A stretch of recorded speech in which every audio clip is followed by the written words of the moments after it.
तो नमस्कार दोस्तों, मैं नीरज स्वागत करता हूं आपका डीएनडी क्लासेस में। और यहां पर हम जो चैप्टर कर रहे हैं जो कि है कैश बुक, जिसे आप बोलोगे रोकड़ पुस्तक या रोकड़ बही। इस चैप्टर के अंदर क्या कर रहे हैं हम, द्विस्तंभीय रोकड़ बही पर आधारित ये वीडियो बन रहा है। और इसके अंदर हम देखने वाले हैं एनसीईआरटी बुक का क्वेश्चन नंबर 5। यहाँ पर ये क्वेश्चन बहुत इंपॉर्टेंट है क्योंकि इस तरह के क्वेश्चंस आपके पेपर में आने के चांसेस बहुत ज़्यादा रहते हैं। तो आप अगर ये वीडियो पूरा देखेंगे ना मेरे दोस्तों, तो यहाँ पर क्या होगा कि जो आपकी कैश बुक है वो आप कैश बुक को बहुत अच्छी तरीके से समझ लेंगे। और ये जो द्विस्तंभीय रोकड़ बही है जिसको डबल कॉलम कैश बुक बोलते हैं, इसमें से जो क्वेश्चन आएगा वो भी आप बड़ी आसानी से कर लेंगे ये वीडियो देखने के बाद में। तो मेरे दोस्तों, फटाफट से क्वेश्चन उठाते हैं और करना शुरू करते हैं। तो यहाँ पर देखो कि ये जो आपका 5th क्वेश्चन है, इसमें क्या बोल रहा है, निम्नलिखित सूचना के आधार पर दिसंबर 2017 के लिए द्विस्तंभीय रोकड़ बही बनाइए। पर फॉर्मा आप लोगों के सामने है। आपको पता ही है कि द्विस्तंभीय रोकड़ बही में एक कैश का कॉलम बनता है और एक बैंक का कॉलम बनता है। दोनों ही साइड में दो दो कॉलम बनते हैं अमाउंट के, एक कैश और एक बैंक। तो यहाँ पर अब क्या करते हैं, हम ट्रांजेक्शन की रिकॉर्डिंग करना शुरू करते हैं। तो यहाँ पर सबसे पहले 1 तारीख को ये बोल रहा है कि रोकड़ से व्यवसाय प्रारंभ करा। यहाँ पर इसने क्या करा है भैया, रोकड़ लगाया है और रोकड़ लगा के व्यवसाय प्रारंभ कराया। तो हम किधर लिखेंगे, इस तरफ लिखेंगे। या तो पहले से आपको बैलेंस दे रखा होगा। अगर आपको पहले से बैलेंस दे रखा है तो हम यहाँ पर क्या लिख देंगे भैया, टू बैलेंस बीडी। और पहले से बैलेंस नहीं दे रखा है, नया व्यवसाय शुरू करा है, तो हम यहाँ पर क्या लिख देंगे भैया, टू कैपिटल लिख देंगे। और यहाँ पर 1 तारीख डाल लेते हैं, 1 दिसंबर। यहाँ पर 1 दिसंबर लिख देते हैं। और इसने रोकड़ लगा के प्रारंभ करा, तो हम कैश वाले कॉलम में लिख देंगे भैया 1,20,000 रुपये और बैंक के अंदर क्या लगा देंगे, डैश। आगे बढ़ते हैं, 3 तारीख को बैंक में नकद जमा कराए। अब आपको पता ही है कि बैंक में जमा कराना और बैंक से पैसे निकालना ऑफिस यूज़ के लिए, मतलब अपने व्यवसाय के लिए जब हम पैसा निकालते हैं और पैसा जमा कराते हैं तो उसकी होती है मेरे दोस्तों कॉन्ट्रा एंट्री। तो यहाँ पर हमने क्या कराया, बैंक में जमा कराया है पैसा, तो इसकी भी क्या होगी, कॉन्ट्रा एंट्री होगी। तो हम यहाँ पर कॉन्ट्रा एंट्री का क्या मतलब होता है कि दोनों साइड एंट्री होगी, क्रेडिट साइड भी एंट्री होगी और डेबिट साइड भी एंट्री होगी। तो यहाँ पर हम क्या करते हैं, 3 तारीख डाल लेते हैं, 3 दिसंबर इधर भी डाल देते हैं और 3 दिसंबर इधर भी डाल देते हैं। एंट्री क्या होती है इसकी, बैंक में पैसा जमा कराने की एंट्री होती है, bank account debit to cash. तो हम यहाँ पर क्या लिख देंगे भैया, टू कैश लिख देंगे। और यहाँ पर क्या लिख देंगे, बाय बैंक लिख देंगे। अब जनरल एंट्री करना आपको आना चाहिए भैया, जनरल एंट्री का चैप्टर पहले ही हो चुका है। अब देखो आगे बढ़ते हैं, इसके आगे कॉन्ट्रा लिख देते हैं। अब ध्यान देने वाली बात क्या है, यहाँ पर है, जहाँ पर आपने कैश लिखा है वहाँ अमाउंट लिखोगे बैंक के अंदर 50,000, और जहाँ आपने बैंक लिखा है वहाँ अमाउंट लिखोगे कैश में 50,000। यही सिस्टम है भैया डबल कॉलम, ये आपका कॉन्ट्रा एंट्री का। एक्चुअली क्या हो रहा है यहाँ पर कि यहाँ पर आप एक ही खाता नहीं बना रहे हो, 2 खाते बना रहे हो, इसलिए ऐसा हो रहा है। ठीक है, तुम ज़्यादा दिमाग मत लगाओ। तुम तो क्या करो, इतना ध्यान में रखो कि कॉन्ट्रा एंट्री में क्रॉस में लिखते हैं हम अमाउंट। अगर जहाँ बैंक लिखा है वहाँ पर कैश में लिखनी है अमाउंट, जहाँ कैश लिखा है वहाँ बैंक में लिखनी है अमाउंट। ठीक है, आगे बढ़ते हैं। यहाँ पर 5 तारीख को सुषमा से माल खरीदा। सुषमा से माल खरीदा, ध्यान से पढ़ना, देखो इसको गलती होने की संभावनाएं बहुत ज़्यादा रहती है। सुषमा से माल खरीदा, यहाँ पर कहीं पर लिखा है क्या कि नकद हमने दिया लिया, कुछ बताया है, नहीं बताया। तो ये कैसी ट्रांजेक्शन हो गई, ये क्रेडिट ट्रांजेक्शन होगी, मतलब उधार की लेन देन हो गई। उधार की लेन देन कैश बुक में कोई एंट्री नहीं की जाती। तो ये जो 5 तारीख वाली जनरल एंट्री है ना, 5 तारीख वाली जो ट्रांजेक्शन है, इसकी कोई भी हम कैश बुक के अंदर एंट्री नहीं करेंगे, छोड़ देंगे इसको। आगे बढ़ेंगे 6 दिसंबर को। 6 को बोल रहा है दिनकर को माल बेचा, चेक प्राप्त किया। देखो चेक के संबंध में एक चीज़ अच्छे से ध्यान रखना कि जिस दिन आपने सेल करी है उस दिन आपको क्या मिला है, अगर चेक मिला है। जैसे ही ये किसी डेट को लिखा होता है, यहाँ पर अपने 6 तारीख दे रखी है, 6 तारीख को लिखा है, तो फटाफट से इसके बाद जितनी भी ट्रांजेक्शन लिखी है ना, जितनी भी लेन देन लिखी है, उसमें देख लो फटाफट क्या इस चेक के बारे में किसी तरह का कोई जिक्र तो नहीं है।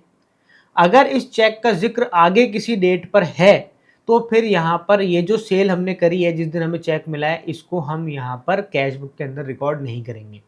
क्यों नहीं करेंगे, क्योंकि ये चेक जो है वो जिस दिन हम जमा कराएंगे ना उस दिन रिकॉर्ड करेंगे इसको कैश बुक के अंदर। ठीक है, यहाँ पर देखो 6 तारीख को दिनकर को हमने माल बेचा और हमें क्या मिला बदले में, चेक मिला। पर आप देखो 14 तारीख की एंट्री देखो, 14 तारीख को बोल रहा है कि 6 दिसंबर 2017 को चेक प्राप्त कर बैंक में जमा कराया। ये बोल रहा है कि जो 6 दिसंबर को, यानी ये जो 6 दिसंबर को जो हमें चेक मिला था वो हमने कब जमा कराया, 14 तारीख को जमा कराया। इसका मतलब 6 तारीख को हमने जमा नहीं कराया, तो 6 तारीख की एंट्री कैश बुक में नहीं होगी।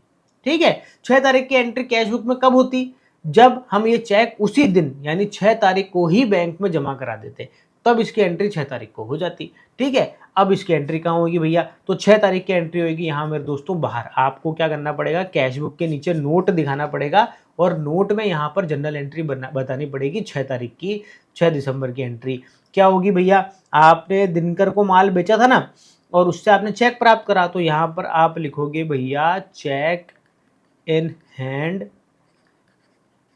Account debit to Dinkar, to sales, पैसा मिल गया ना उससे, तो हम टू सेल्स कर देंगे, माल बेचा है हमने ना उसको। ठीक है, अमाउंट लिख देंगे भैया इसकी कितनी, 20,000 रुपये। ये आ गया भैया 20,000 रुपये, बात खत्म। ये तो हो गई 6 तारीख वाली एंट्री। 6 तारीख वाली यहाँ अंदर कैश बुक के अंदर कहीं पर भी नहीं होगी। ठीक है, आगे बढ़ जाते हैं। अब देखते हैं 10 तारीख को। 10 तारीख को बोल रहा है कि सुष्मिता को नकद भुगतान किया। ठीक है भैया, सुष्मिता को नकद भुगतान कर देंगे। सुष्मिता को भुगतान करेंगे तो पेमेंट साइड में लिख देंगे भैया, क्या लिखेंगे, बाय सुष्मिता। ठीक है, डेट भी डाल देंगे यहाँ पर, कितनी तारीख है भैया, 10 दिसंबर की एंट्री है और नकद भुगतान करा है, तो हम क्या करेंगे, कैश के अंदर लिख देंगे कितना, 20,000 रुपये, और यहाँ पर बात खत्म हो जाएगी। अब इसके बाद में हम आ रहे थे भैया 14 तारीख को। अब 14 तारीख को ही तो बोला है इसने, 14 तारीख को ये बोल रहा है कि 6 दिसंबर को जो हमें चेक प्राप्त हुआ था वो हमने कब जमा कराया, 14 दिसंबर को जमा कराया। तो हम कहाँ पर लिखेंगे, रिसिप्ट साइड में लिखेंगे यहाँ पर, और यहाँ लिखेंगे क्या, टू चेक इन हैंड। ठीक है, और यहाँ पर डेट डाल देंगे भैया 14 दिसंबर, और बैंक में जमा कराया ना ये, तो बैंक में लिख देंगे। अब देखो उसने अमाउंट नहीं दे रखी, अमाउंट इसने नहीं दे रखी, पर इसने 6 तारीख का रेफरेंस दे दिया, तो हम 6 तारीख को देख लेंगे 6 तारीख को कितनी अमाउंट थी उसकी, 20,000 रुपये की अमाउंट थी, तो हम बैंक के अंदर कितना लिख देंगे, 20,000 रुपये लिख देंगे। ठीक है मेरे दोस्तों, आगे बढ़ जाते हैं। यहाँ पर 18 तारीख को, 18 तारीख को बोल रहा है कि रानी को माल बेचा। रानी को माल बेच दिया था। अब भैया रानी को माल तो बेच दिया, पर रानी ने पैसे दिए कि नहीं दिए ये तो बताया नहीं उसने, तो भैया हम तो मान लेंगे कि भैया पैसा नहीं दिया रानी ने, तो भैया उधार की लेन देन हो गई। उधार की लेन देनों का कैश बुक के अंदर कोई भी लेखांकन नहीं किया जाता है, बात खत्म, हटाओ, इसको कोई लेना देना नहीं है। 20 तारीख वाली एंट्री को देखो, 20 तारीख को बोल रहा है ढुलाई का भुगतान नकद किया। ठीक है भैया, ये लिखेंगे हम यहाँ पर, ढुलाई को बोलते हैं वेजेस, तो यहाँ पर आ जाएगा वेजेस, और यहाँ पर हम क्या लिख देंगे भैया, 20 तारीख लिख देंगे, 20 दिसंबर। और नकद भुगतान कर दिया तो कैश के अंदर लिख देंगे भैया कितना है, 500 रुपये, ये लिख दिया भैया 500 रुपये बैंक में लगा देंगे डैश। आगे देखो क्या बोल रहा है, 22 तारीख को रानी से भुगतान नकद प्राप्त किया 12,000 रुपये। अब रानी ने हमें क्या दे दिया, पैसा दे दिया तो फिर रिसिप्ट साइड में लिख देंगे टू रानी, और यहाँ पर डेट डाल देंगे भैया 22 दिसंबर, और इसने नकद दिया है ना, ठीक है भैया, नकद दिया है तो 12,000 रुपये लिख देंगे नकद में, ये आ गया भैया डैश, बोल ठीक है। अब देखो आगे बढ़ते हैं, यहाँ पर आ जाएगा 27 तारीख को। 27 तारीख को बोल रहे हैं कमीशन प्राप्त किया। कमीशन प्राप्त किया है तो रिसिप्ट साइड में लिख देंगे भैया टू कमीशन, टू कमीशन, और यहाँ पर आ जाएगा भैया 27 दिसंबर, और कमीशन प्राप्त करा कैश में लिख देंगे और बैंक में फिर डैश लगा देंगे। अब एक आखिरी ट्रांजेक्शन बच रही है तुम्हारे क्वेश्चन की, जिसमें ये बोल रहा है कि व्यक्तिगत प्रयोग के लिए रोकड़ आहरित करा। आहरण करना भैया ड्राइंग्स कहलाता है, पेमेंट साइड में लिख देंगे हम ड्राइंग्स, और कैश निकालेंगे तो कैश के कॉलम में लिख देंगे, बैंक से निकालेंगे तो बैंक के कॉलम में लिख देंगे। यहाँ पर कैश निकाला है। ठीक है भैया, आपके इस क्वेश्चन की सभी लेन देन हमने रिकॉर्ड कर दी है।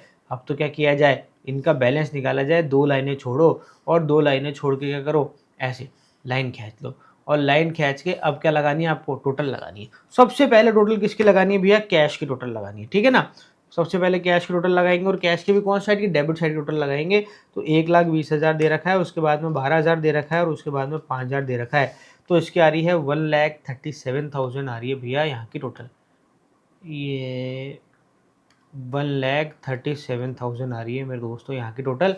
यहाँ पर अब यहाँ की टोटल लगा लेते हैं। यहाँ पर देखो 50,000 आ रही है, उसके बाद 20,000, उसके बाद 500, और उसके बाद में 2,000। यहाँ की टोटल आ रही है मात्र 72,500 रुपये। तो हम क्या करेंगे, इस 72,500 को 1,37,000 में से क्या कर देंगे, माइनस कर देंगे, तो आ जाएगा मेरे दोस्तों आपका 64,500, और ये 64,500 आपका आ गया आंसर। इसके आगे क्या लिखेंगे, बाय बैलेंस CD, ये बचा हुआ बैलेंस है, ठीक है ना, ये क्लोजिंग बैलेंस कहलाता है, और ये वो पैसा है जो अभी आपके पास में शेष रह गया है, बच गया है। 1,37,000 इधर लिख देंगे, ठीक है। अब बैंक की देख लेते हैं। देखो बैंक में तो डेबिट साइड में ही है, जो क्रेडिट साइड में तो कुछ है ही नहीं, तो बस क्या करते हैं, इसकी टोटल लगाते हैं। इसकी टोटल आएगी भैया 70,000, इधर कुछ है ही नहीं, तो इधर भी हम क्या कर देंगे, बैलेंस में 70,000 लिख देंगे, तो फिर इधर की भी टोटल कितनी आ जाएगी मेरे दोस्तों, 70,000 रुपये। तो मेरे दोस्तों यहाँ पर आपका ये क्वेश्चन क्या हो गया, कंप्लीट हो गया। और डबल कॉलम कैश बुक में आपको किन बात का ध्यान रखना है, एक तो कॉन्ट्रा एंट्री का ध्यान रखना है, दूसरा आपको इस क्वेश्चन में जो आपको इंपॉर्टेंट चीज़ बताई है वो क्या बताया भैया, चेक। चेक का ये सीन होता है कि अगर आपने क्या करी है, सेल करी है और आपको बदले में क्या मिला है, चेक मिला है, तो फटाफट नीचे की जो लेन देन है उनको देखो कि ये जो चेक है जो हमें इस पर्टिकुलर, मान लो 6 तारीख है, 6 तारीख को ये चेक मिला है, तो नीचे 7, 8, 9, 10, 11, 12 जितनी भी आगे तारीखें दे रखी है उन पर देखो कि क्या ये चेक किसी और दिन तो जमा नहीं कराया। अगर ये चेक किसी और दिन जमा कराया है तो फिर 6 तारीख को कोई भी एंट्री नहीं की जाएगी, एंट्री होगी यहाँ पर बाहर, कैश बुक में कोई भी एंट्री नहीं होगी। पर अगर आगे किसी भी डेट को उसके बारे में कुछ भी नहीं बताया है तो हम मान लेंगे कि ये चेक हमने क्या करा, उसी दिन जमा कराया, और हम ये 6 तारीख वाली एंट्री क्या कर देंगे, कैश बुक में कर देंगे, और क्या करके करेंगे, टू सेल्स लिख देंगे, और अमाउंट कहाँ लिख देंगे, बैंक के अंदर लिख देंगे। ठीक है, यहाँ पर आपने देखा ही कि हमने चेक क्या करा, किसी और दिन जमा कराया, तो जिस दिन हमने जमा कराया उस दिन हमने एंट्री करी थी यहाँ पर। ये देखो, ये वाली जमा कराया था ना, ये वाली एंट्री करी थी। ठीक है ना, बस चेक का बहुत ध्यान रखना, चेक की एंट्री में बहुत गड़बड़ हो जाती है मेरे दोस्तों, यहाँ पर इसको ध्यान से करना बहुत ज़्यादा ज़रूरी है। तो मेरे दोस्तों इस वीडियो में इतना ही, यहाँ पर हमने 5th क्वेश्चन सॉल्व कर लिया है। जो उसके ठीक बाद में जो आपका नेक्स्ट वीडियो आने वाला है उसमें हम क्वेश्चन नंबर 6 करेंगे। क्वेश्चन नंबर 6 भी बहुत इंपॉर्टेंट है, इसमें कई सारी लेन देन, आपको लेन देन काफ़ी ज़्यादा दे रखी है, बच्चे कंफ्यूज बहुत होते हैं इसके अंदर। तो मेरे दोस्तों नेक्स्ट वीडियो ज़रूर देखना क्वेश्चन नंबर 6 का। जब तक क्या करना है, आपको इसकी प्रैक्टिस करनी है और मस्त रहने का, स्वस्थ रहने का। जब तक के लिए जय हिंद।